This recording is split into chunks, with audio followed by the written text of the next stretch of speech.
Ladies and gentlemen, the beat goes on. Turn it up. What you're about to hear may cause your speakers to explode. Grant's Rock Warehouse is keeping it real in the feed. Get ready in 5, 4, 3, 2, 1, 0. Welcome to Grant's Rock Warehouse and to another episode in our One and Done series. Tonight we're taking a look at the 2002 group Jughead. This was a supergroup side project featuring King's X guitarist Ty Tabor, along with Derek Sherinian on keyboards, Matt Bissonette on bass vocals, Gregg Bissonette on drums. One album that came out on InsideOut Music. We're going to get into it. Is this something worth having? We want to hear from you in the chat. Let's piling on the power chords and pure pandemonium. Grant's Rock Warehouse. Oh, everybody, we are live, and it's another One and Done show, ladies and gentlemen. We are doing, you know what we're doing? We're doing Jughead from 2002. Now, like I said on the intro, this was a side project. I'm assuming Ty Tabor was behind all of it, but I could be wrong. But man, we're gonna talk about this record. They only put out one album in 2002, and I would say that this, if I'm looking at this record correctly, I would say this is a supergroup record. Look at tonight's panel. We've got DC Tune Time. We've got Byron. We've got Webb. We've got John the Music Nut. Look at these guys. Webb is using his fingers. That's why we went to the moon. So anyway, gentlemen, how are you tonight? Good. Great. All right. Yeah. Did you inform our audience that yes, since this was St. Patrick's Day, we were going to take a look at the catalog and rank the albums of the Irish Rovers, but we decided on Jughead. I like the Irish Rovers. The loneliest of all was the unicorn. The Unicorn was a fantastic track. When I was a kid, to go on a tangent already, we only have 10 people watching. I think, you know what? This might have been a mistake to do this show tonight. Should have done the Irish Rovers. I think everybody's gone. I think everybody's out for St. Patty's Day. Drinking their green beer. I told you. But when I was a kid, I think it was my cousin would play that track. This must have been about 1968, 69. I loved it. I couldn't get enough of the Unicorn by the Irish Rovers. I had a nun in grade school that could not stop playing that frickin' album. I've probably heard the Unicorn song hundreds of times because of her. Okay, I get it. Let's see who's here in the chat. These are all the lonely people that have no one to hang out with on St. Patty's Day. The un-Irish. Let's see who that is. The un-Irish out here. That's us. We got Davey Cretan's here, ladies and gentlemen. This is his only night. He only has Monday and Tuesday nights off, and he's here spending his time with us. Tia, as far as I know, is out of town on a business trip, and I think he's here with us because he's lonely. So he's here. Jay, nice to see you. Jay, we covered that. Jay chimes in with, when's the top 10 tracks of the Irish Rover show, Grant? You missed it. We just said we had considered that for this St. Patty's Day programming, but yeah, I kind of like the idea of that though. She's here. She's back. Oh, Tia, welcome back. I know she was out on a business trip trying to change people's lives one life at a time, but I didn't know she was back. Oh no. Oh, curb that anger. That'll shut your life. That'll curb your life. Yeah. Anyway, let's get started. So this record, as we've already said, this record is, they only put out one record. This is the One and Done series. I'm going to throw it over to, who should I throw it over to? Let's start out with I don't know. Let's go DC, John the Music Nut, Byron, and then Webb. Webb's always late to the show, but I didn't let him in, to be honest, on purpose. So always early. I know. Well, yeah, but you weren't today. I was watching your he's interview. hanging out on the Palmyra show. Yeah, Power Hour, Del Rey, she's fantastic. Yeah, she's very interesting. I don't. Wait a minute, she's back. I don't know if she's watching the show. What do you mean you don't know? I thought she was back. Catmandy should have been the one and done on. He's out for St. Patrick's Day. That's why. I don't know what Cretan's talking about. He's probably having some kind of hallucinogenic experience. Anyway, DC, give her. Okay, this is what we're going to do. I don't know if anybody here knows about this record. I don't think we're going to get a big audience tonight because it is St. Patty's Day, but it's always St. Patty's Day here in the Warehaus. If you know this record, please give me your score out of 10. We're going to try to compile it. We're going to try to decide if this record is worth having or not. DC Tune Time, what's your thoughts on this record and your rating out of 10? Well, I'm wondering who's got the background information about this. I think Byron's the one that suggested this group. Do you want to regale us with a bit of info on the band? If no? No. Okay. I kept pushing it because I knew you were a fan of it as well. This is where the Byron DC musical connection meets. I already did it on the intro. This is a Supergroup solid side project featuring King's X guitarist Ty Tabor, along with Derek Sherinian. I always screw his name up. Derek Sherinian on keyboards, Matt Bissonette bass vocals, and Gregg Bissonette on drums. So you've got a couple of members of the Red Locusts on here as well. And of course, we all know that Matt and Gregg are a powerhouse. So they put out the one self-titled album on InsideOut Music. It's guitar-driven, progressive pop rock. These guys didn't tour very much or at all. I don't think maybe not at all. But it seems very creative when I listen to it. And you know what? When I was putting this damn show together, I could hardly find any pictures of the band. But me being who I am, I was able to put something together. That's pretty much all you need to know, kids. All right, DC, what's your thoughts on this record? I'll just give a little bit as far as highlights go and the general impression.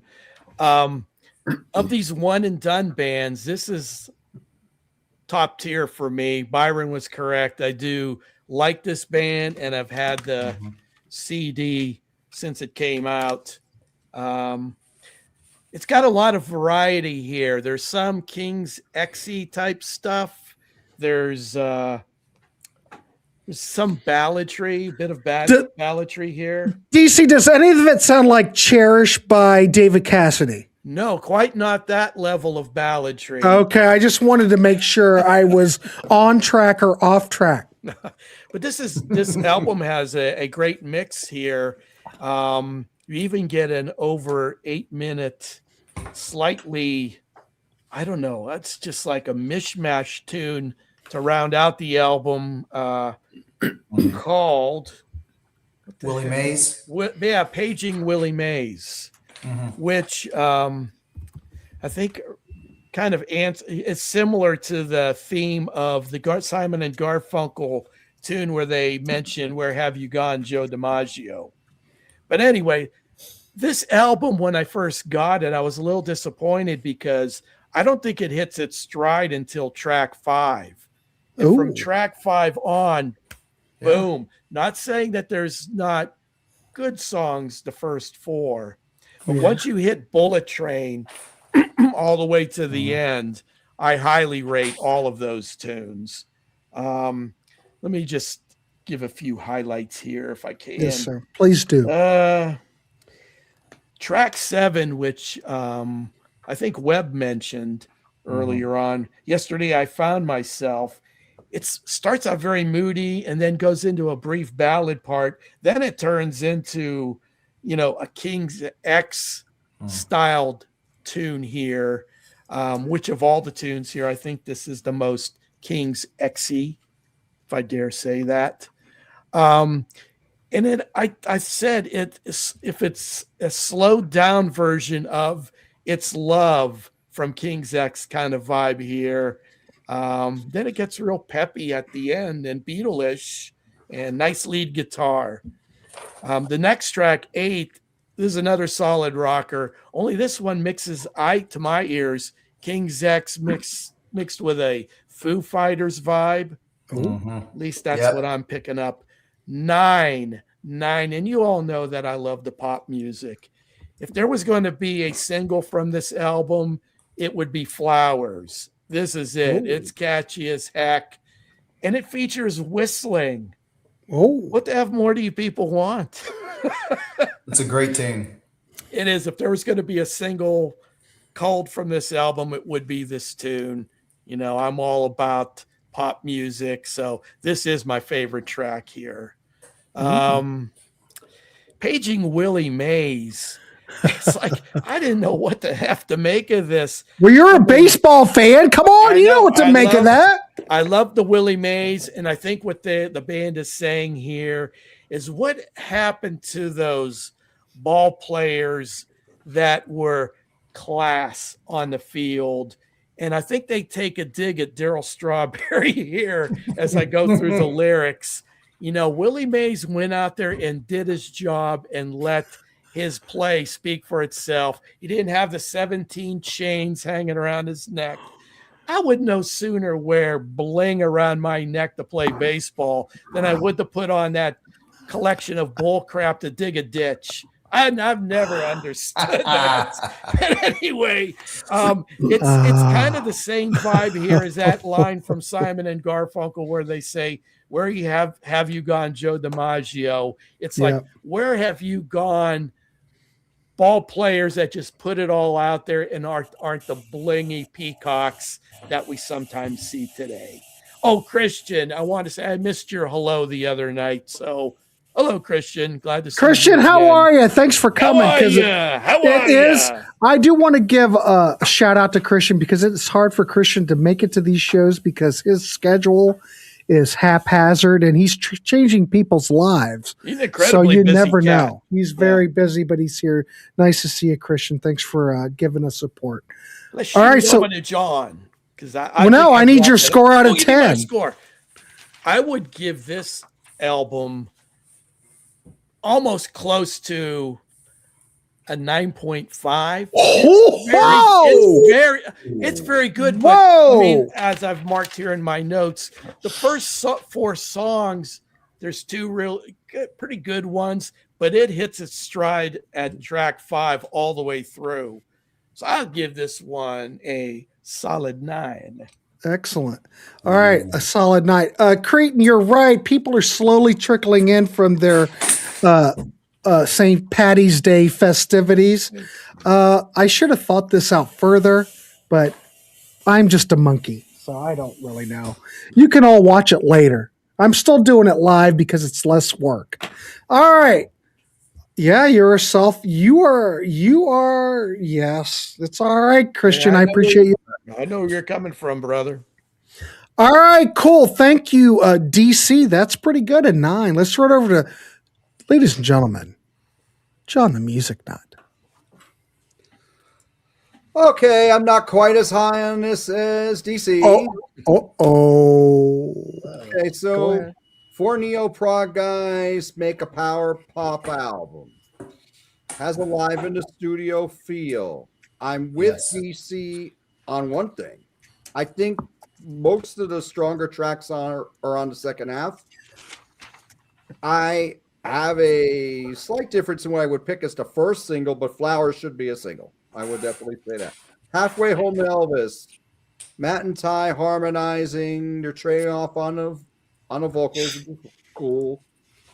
It's pretty straightforward. Nice chorus. Very Beatles-esque. This whole album's quite Beatles-esque. Fast-paced power pop. Then we go into Come On. Come On's mid-pace. Feels more like King's X. Heavier. We still got Ty doing the lead on here. Derek's keyboards on here, for the most part, are adding color at the end of the song. And when you bring it at the end of the song, it's usually to make it sound more Beatles-esque or more 60s psychedelic. You usually don't hear them till almost the song's over, and they know, oh, there's Derek. Yeah. What you do notice when you listen to Come On and then a lot of these other songs, it's produced quite lo-fi. They didn't really mess around with production. Probably wasn't much of a budget for this, you know. I don't think so. No. Yes, like I said, so it sounds very live in the studio. Snow and Tahiti, I think this is the best song on the album. I think this would have been my pick for the single. This is wonderful power pop. This would have fit in like a glove on King's X's Ear Candy album.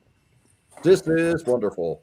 Promise starts out jangly in the first verse, then a rhythm section kicks in. We got a nice lyrical solo on it. Sounds like Delamitri with louder guitars.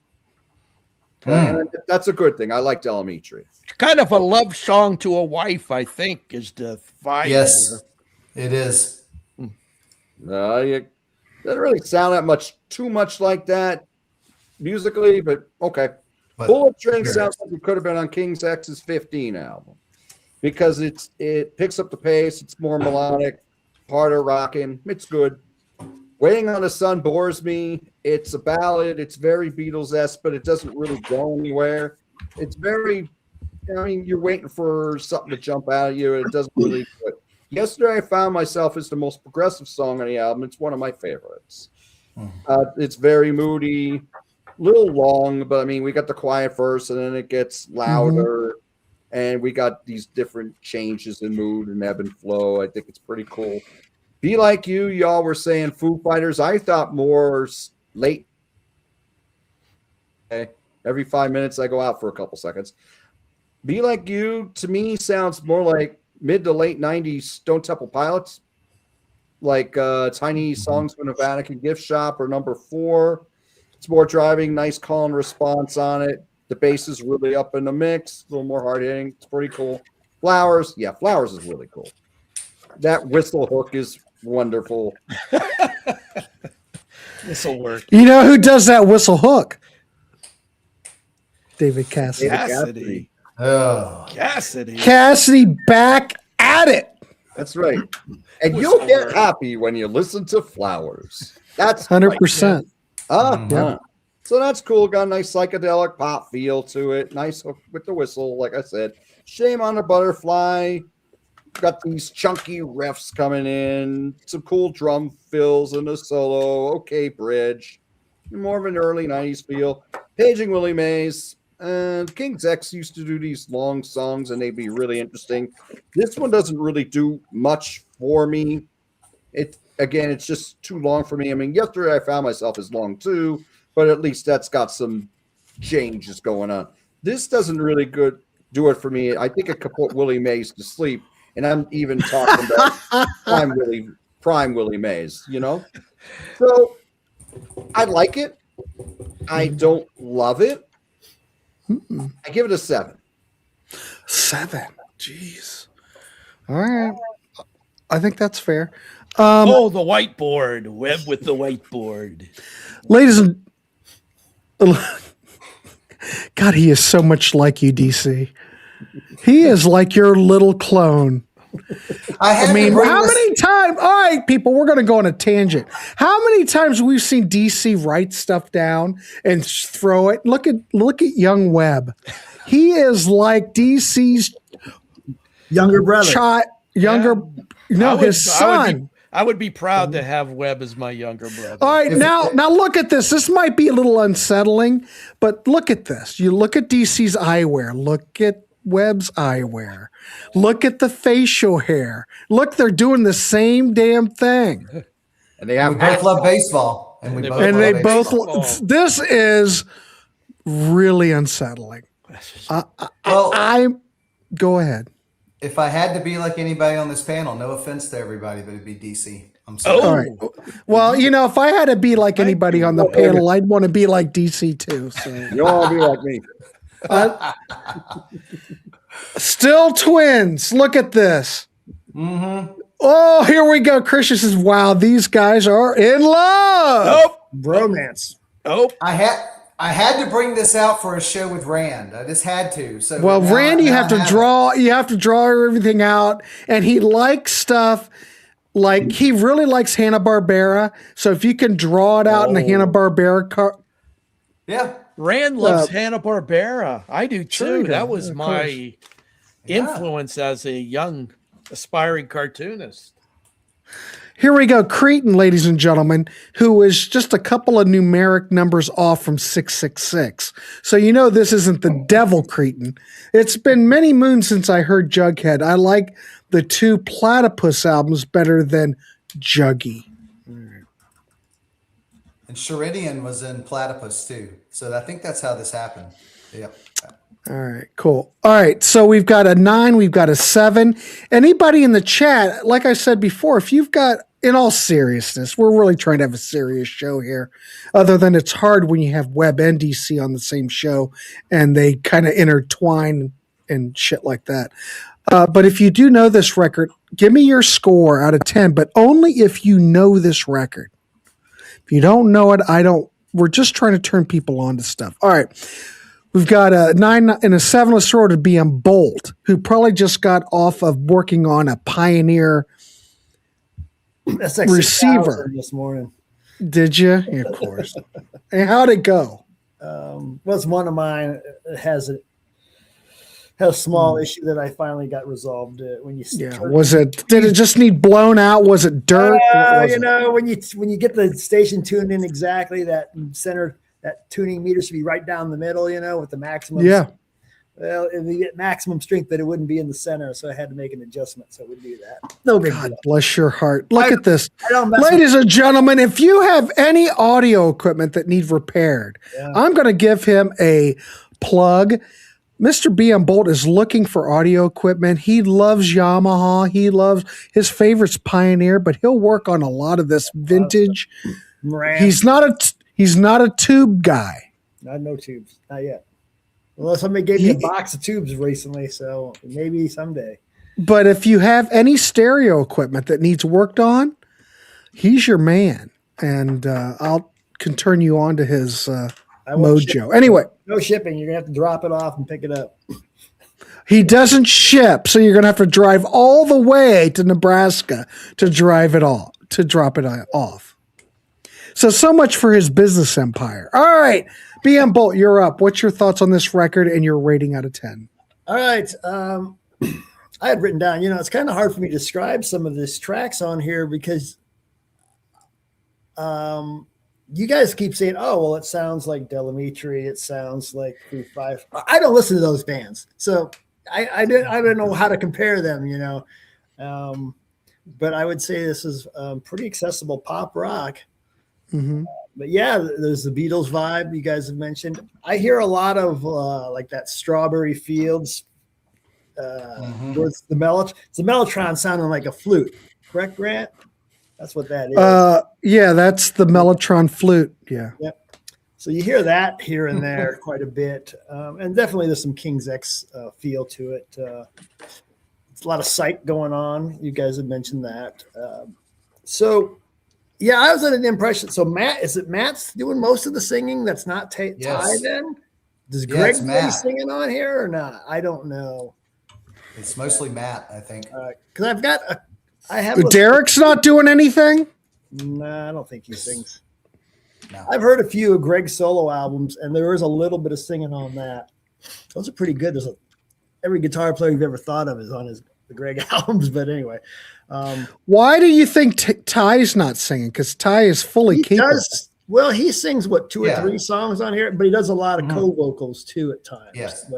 So I just think they wanted to let Matt do the singing then to give it otherwise it'd sound too much like a Ty Tabor solo album. I gotcha. So, there's not a ton of guitar soloing on here. There's some, but not as much as I had expected. Derek, John, you were saying, if someone had told me Derek was on this album and I didn't know about it, I would be like, yeah, he's not on there. Right, exactly. You can't tell, Tim. No, his keyboards usually stand way out. Correct. Mm-hmm.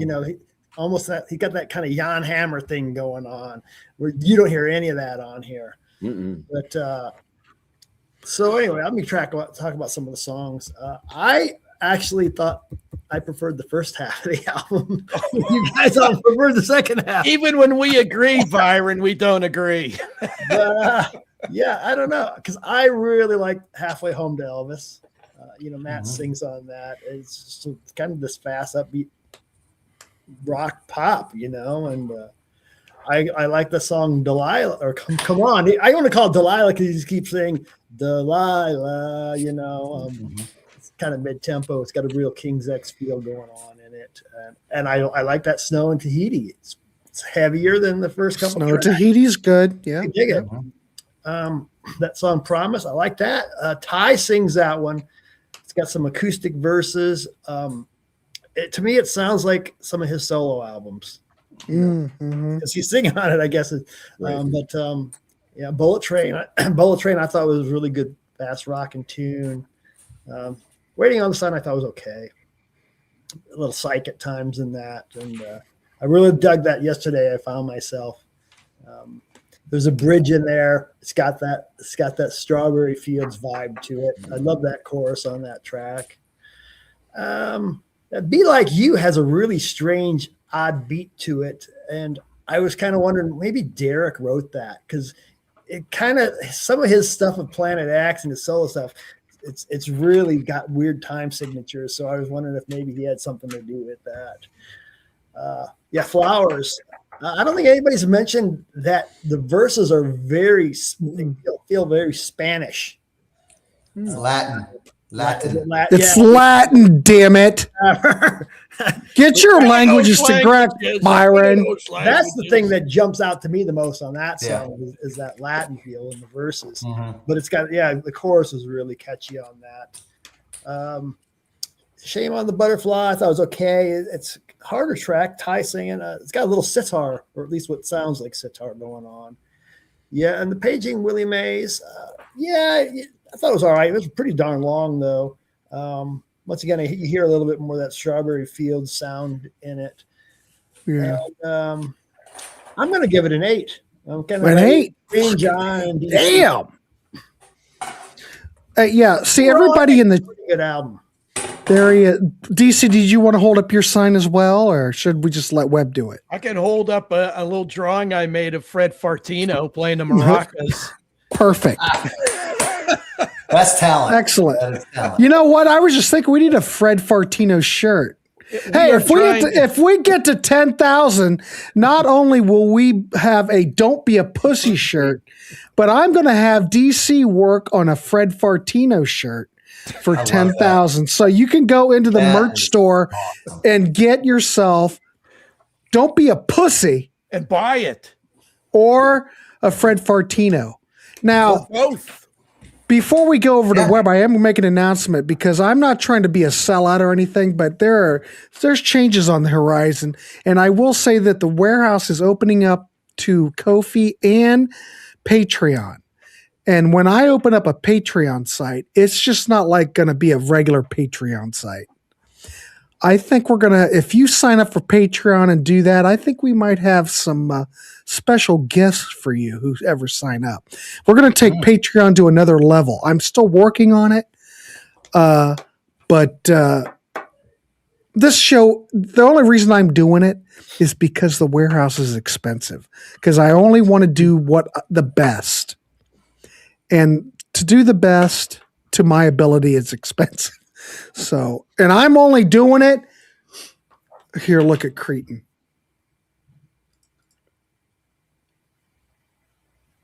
Okay. And? Are you closing the gap on them? No, I'm almost at 10. Well, the thing is closing the gap. Yeah. Well, no, I was a lot closer before. Oh. Okay. You want the best, you got the best. Anyway, it doesn't matter. But all I'm saying is that I'm not trying to make money. I'm just trying to pay my expenses. You're trying not to end up in a barrel naked. I don't want to end up in a barrel naked. You're spending all your money on the homegrown stuff. Yeah. Excuse me, what? Are you spending all your money on the homegrown albums? Nah, that's cheap. It's more like Adobe products, and because StreamYard, I'm not paying. Most people are using See, we're already on a tangent. Damn it! Most people use StreamYard in the freebie mode, We don't use the freebie mode here. So it costs money. Yeah, those bastards at Adobe increased their monthly rate again. Mm-hmm. Bastards. I'm sure you use a lot of that stuff, DC. Yeah.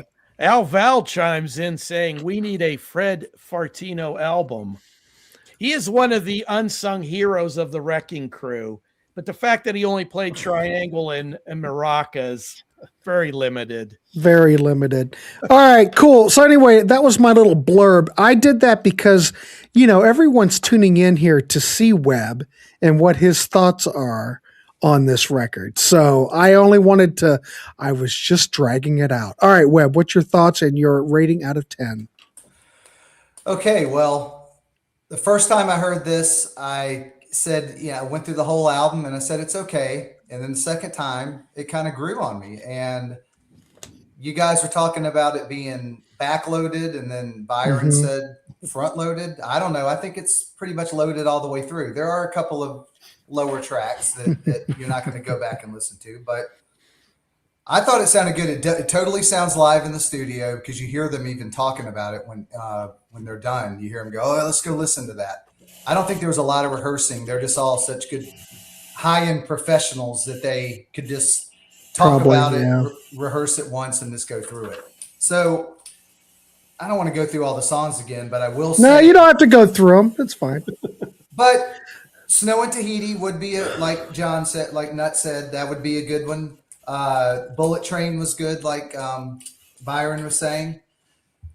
Come On actually was the first one. Halfway Home to Elvis, it's a good song. It's catchier the more you listen to it. I was hearing a lot in the vocals, a lot of power pop, like the Posies, Frosting on the Beater and stuff like that. A lot of that. And I was hearing Foo Fighters. I mean, I think Be Like You is the best song Dave Grohl ever wrote. And well, I don't know. Yeah, I mean, it has that. And yesterday I found myself, I already told you that was my favorite when I said you should play it. But I know you guys have said that it has that Sabbathy King's X riff. And it's just a well-arranged song. Well, I think that song is the consensus. I think all of us have pointed out that song is one of the favorites on the album. Yeah. So. And it is a victim of the loudness. It's got Gregg's riding those crashes, and it gets really loud. They do the loud, soft dynamic thing, but Flowers with the Latin feel is awesome. It kind of reminds me of a Kinks song a little bit, total Kinks song. And it has that flower power pop rock in the chorus. And I think that's just I think it's a great song. Shame on the Butterfly was pretty cool. And then of course, the last song does go on a long time, like you guys said. Over 8 minutes, Webb. That's yeah. It's almost like they were trying to fill up time or just trying to be goofy or something. But make your point about Willie Mays and then out. Yeah. And another player just like Willie, who just did everything on the field and did it right. Hank Aaron, hammering Hank Aaron. There you go. The pride of the Atlanta Braves. Love Hank Aaron. And Milwaukee. Yeah, those guys were the best. Not to talk about baseball. We can talk baseball. We can, because I just did that really damn quick. So if you turned your head, you missed it. So I wasn't even listening to you, so I have no idea what you said. I'm here for the music and sports talk. What was your score out of 10? I haven't even gotten to it, Grant. I was listening, you bastard. Go ahead. Yes, I was. I know there's no score. I know. I keep looking at DC, and then I look at you, and I look back at DC, and now I look at you, and I go back to DC. It's a little creepy. I know it is. It's a little uncanny, but headphones off. I don't know. Yeah, whatever. We'll change something up, folks. Maybe I'll grow one of those dudes from what's that one group, the Oak Ridge Boys. I'll grow one of them shaggy ass beards. God, please don't. I would say go out and listen to it if you want to hear. I mean, I know they came from Platypus, as Davey had said. That was Sherinian and Ty Tabor, and I had to really look into Ty. He's done a ton of side projects. So this is just another one that he did. Well, Ty is one of those. If anybody's really familiar with the King's X stuff, when you hear a track like on Faith, Hope, Love, let's just use that as an example, my favorite King's X record. When you hear one of the tracks, it sounds very Beatlesque. It's Ty. Yeah. That guy is dialed into the 60s to pop melodies to the Beatles, you name it, the Kinks. You know it's a Ty track. You swear to God, you can always tell. So anyway, go ahead, Webb. Well, and I was going to say the harmonies and a lot of it are very kind of jellyfish too, which of course is Beatles related too, right? So it all comes back to the Beatles, Webb. Doesn't it? And anybody ever listen to Owsley? That artist Owsley, he's like killed himself or something. Yeah, he committed suicide. He was a part of Amy Grant's band for a while. Okay. And then he did some solo stuff. The first solo album of his is especially good, but then he offed himself. Sad. Right. And I heard a lot of Owsley vocals too, but I didn't know it was Matt singing until I really dove deep. I thought it was Ty singing and everything. And because I don't know King's X very well, so you can turn me off if you want to, but I like Faith, Hope, Love, but I don't know much at all about King's X. I don't know why. I just never got into them. But I give it 8.5. I will indicate with the 8.5, and I've got Boss written here. Boss. Mr. Spacely. It's worth checking out. It grows on you. I don't know. The third listen was better than the first. How about that? So all right, cool. I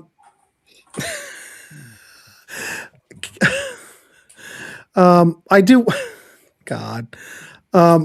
to mention that Ken, who's late, which I don't know why he's late, but anything with Ty Tabor is on. It is good. Hello, everyone. Ken, who was late. All right. Thank you, Ken. Creighton, who has got his finger on the pulse of death, and Ty Tabor.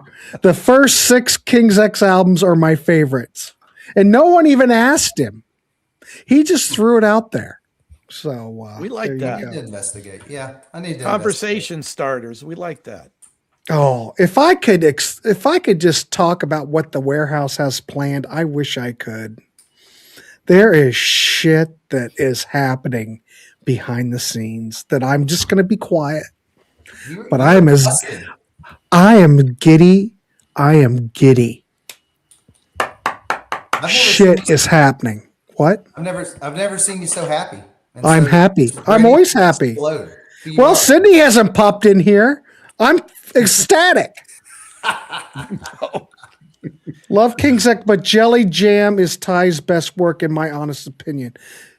I think Sydney's got some counter programming going on as we speak. He's up against you. Yeah, in the ratings. He's not up against me. I just wanted to see what you'd say. Does he have something? Do we want to pop in and see what the hell's going on? I think he's got some kind of Irish listening party with the Irish. Irish listening party. Well, let's should have done. Oh shit! Well, that's opening up a can of worms. He might have stolen some of your viewers tonight. Yeah. I don't think so. All the Aarons and Colleens are there. Let's go over there and check real quick before I give my. What time is it? 7:40. Time. We have time. No, you got to show. Watching. He has 14. Huh? He has 14 watching right now. Hey, we've got 30. We got 34. Oh, 34. Let's go over and see what's happening real quick. Oh, here we go. Hold on. Oh, look at this. You got to see this. All right, hold on. You just got to see this shit. That's man. Be nice, Grant. What? Calm down, Webb. Okay. Right now he's playing a tune from Joe Feeney from the Lawrence Welk Show. What? Don't make a comment. This doesn't seem very Irish to me. Killer Watt. Killer Watt. Killer Watt. Killer Watt. Def EP RIP. I'm going to assume that's heavy. Anyway, Killer Watt. What? That doesn't. I'm going to say that doesn't seem very Irish. Seem very. You'll not see anybody doing a jig unless it's on an enemy's grave. That's McFadden. He's got BMAC on there. You can tell. It looks like he. And a Logan appearance. Not bored. Not bored. We were making fun. Sydney's like, what is going on? West Coast Dave's there. What is he not doing over here? Why you? What the fudge? Now What are we talking getting about? Some juicy material here. I Why told is you, West West Coast Coast Dave Dave. there, not here? He's stealing some viewers. Who? Well, West Coast Dave's over on Sydney's. What the fuck, Dave? West Coast Dave don't want to hear any of this melodic crap. gonna He's get- hardcore. He's going to get blacklisted. He's going to get blacklisted. Dave, I'm going to say Dave, gone, baby. What's St. Patty's Day without a bit of death metal? Dave, gone. All right, we've seen enough of this. Anyway, let's get to what I think. Yeah, let's do it. How do I get rid of this, though? Tell me. No, who cares about Rory Gallagher? You're All breaking right, new ground, Grant, with 2 programs. how do I get rid of this? I don't know. It might be the curse of Sydney. He might have. I didn't think you could do this. Yeah. Well, I can do it because I've got the package that I do. So, Okay, gotcha. Package. all right, Nice package. What the? Dave's been banned. All right, cool. Well, you laugh. I know. Careful, kids. All right, so what's my thoughts on this? It's all fun, kids. I don't give a shit. What's my thoughts on this? Well, actually, okay, let me go through my notes. Of course, we know this was a one and done super group, of course.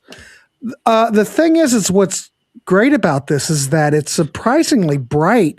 The hooks on here, as I've talked about Ty before, you listen to a King's X record and there's hooks galore, especially with his tracks, because, you know, Ty kind of borders on that power pop alternative type of thing.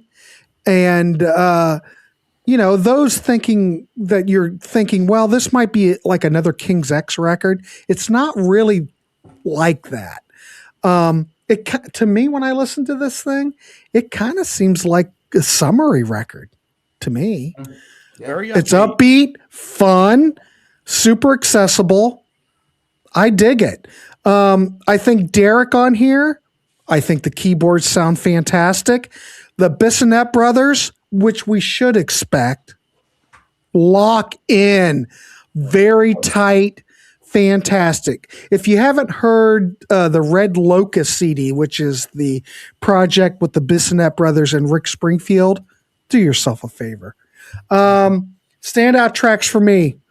Come On, Snow and Tahiti, I think is fantastic. Bullet Train. Flowers is an interesting thing. It's got a little bit of that distorted vocal on there. But anyway, catchy melodies. The vocals are fantastic. Yeah, we've mentioned that it's a little bit lo-fi. That's fine. But if I was going to critique this record, I don't know. Maybe it's a tad safe. Maybe it's a little bit watered down for the King's X people. But then again, this is a Ty project. So Ty has to do what he wants to do. What would I give this out of 10? I would... I think I'd probably give this a 7.5 out of 10. For something that came out in the 2000s, I think this is pretty good. If you like power pop in the 2000s, I think I could recommend this. It's melodic, but yeah, if you're a power pop fan, you probably like it. So that's where I'm going to go with. So I'm going to give it a 7.5. Let's see.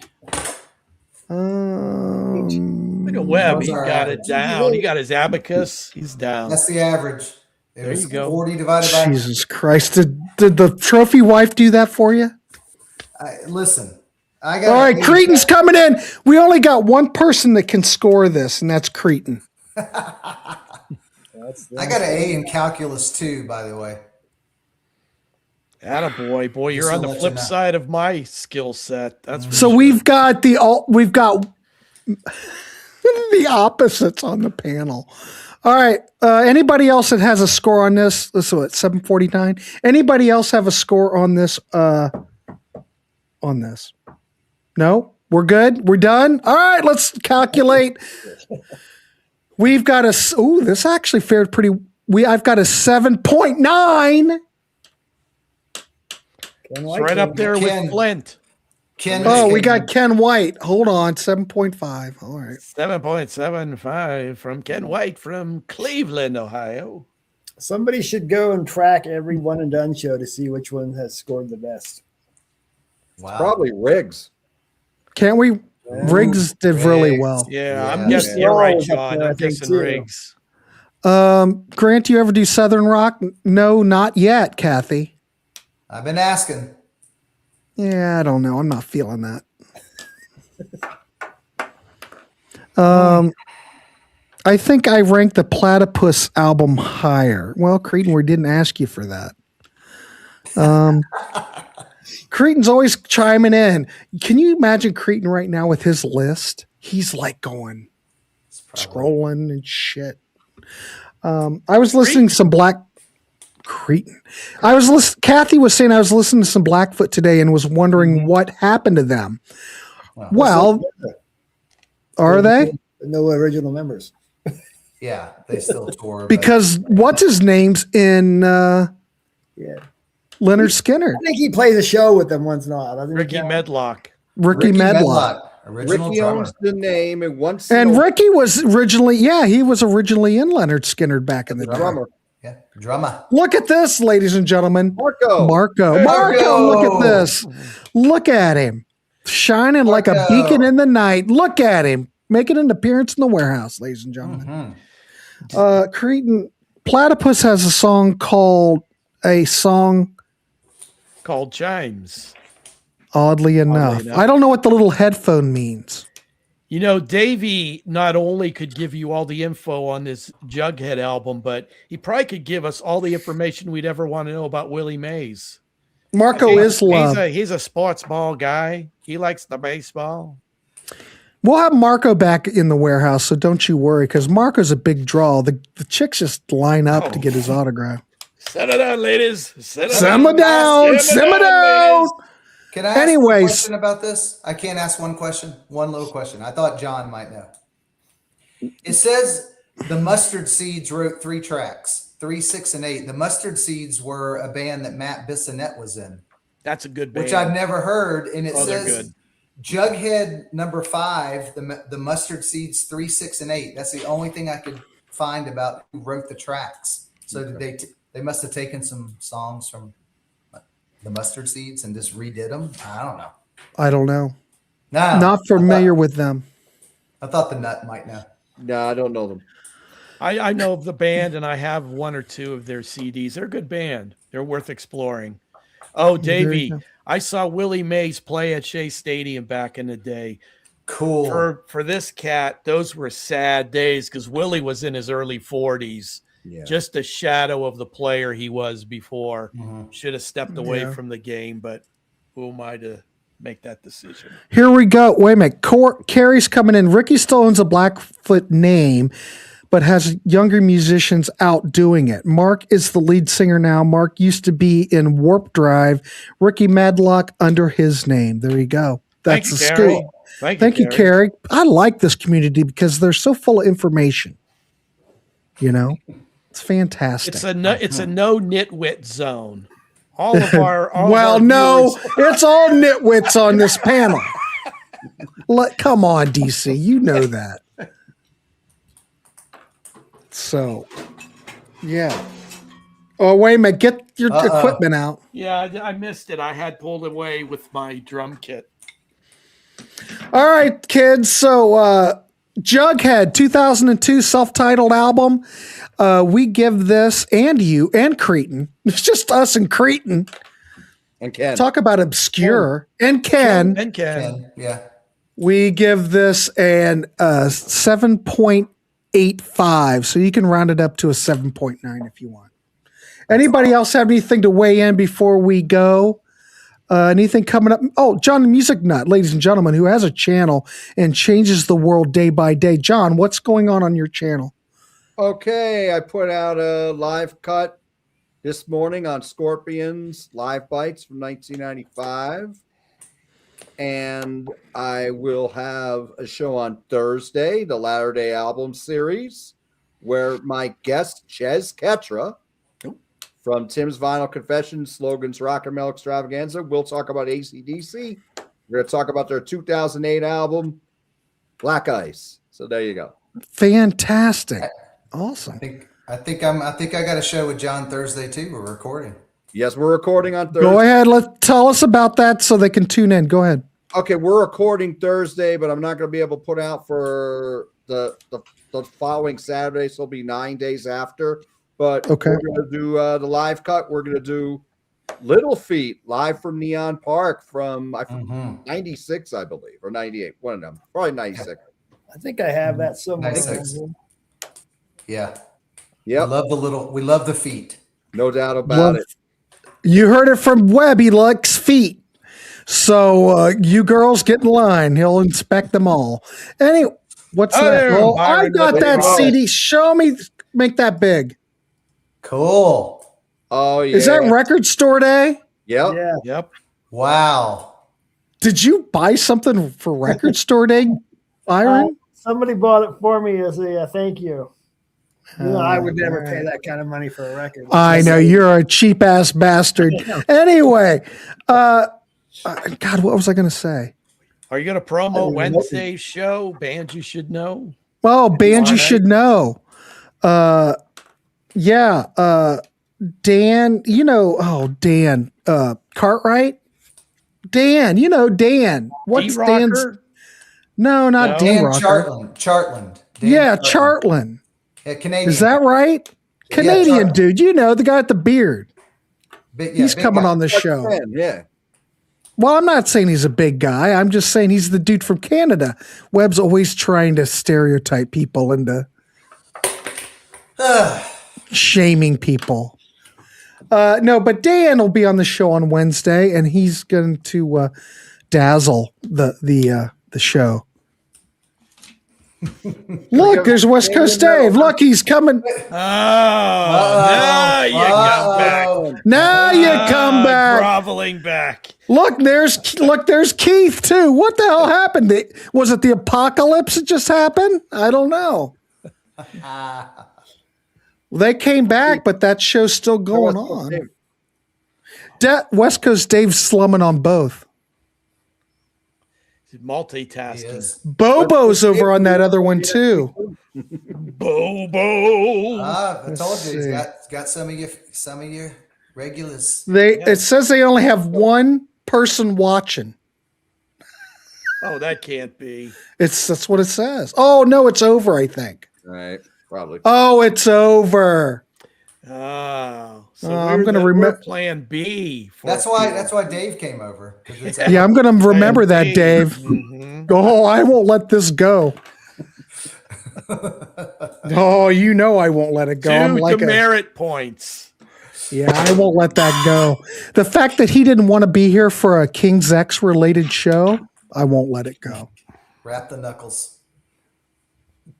Keith, damn it, your life is here. You know it. All right, kids, we can wrap this dog up. So we've got an 8.9 for the Ty Tabor project. 7.9. I said 7.9. Said 8.9. 8.9. Oh, well, Jesus. You got a lot on your plate. It's all right. I know. I can't keep track. I got a show after this. All right, kids, let's wrap this dog up. Go out and check it out, even though no one else knew about this record. Jughead, 2002 self-titled album. We give it a good review, a 7.9. Go check it out. Let us know what you think if you have heard it. All right, kids. Smash that button. Do what Creighton says. He's a professional. Marco's here. Have a good night, fellas. Always a good time in the warehouse. Yeah, we just like to razz everybody. It's all good. We love everyone. I used to love West Coast Dave.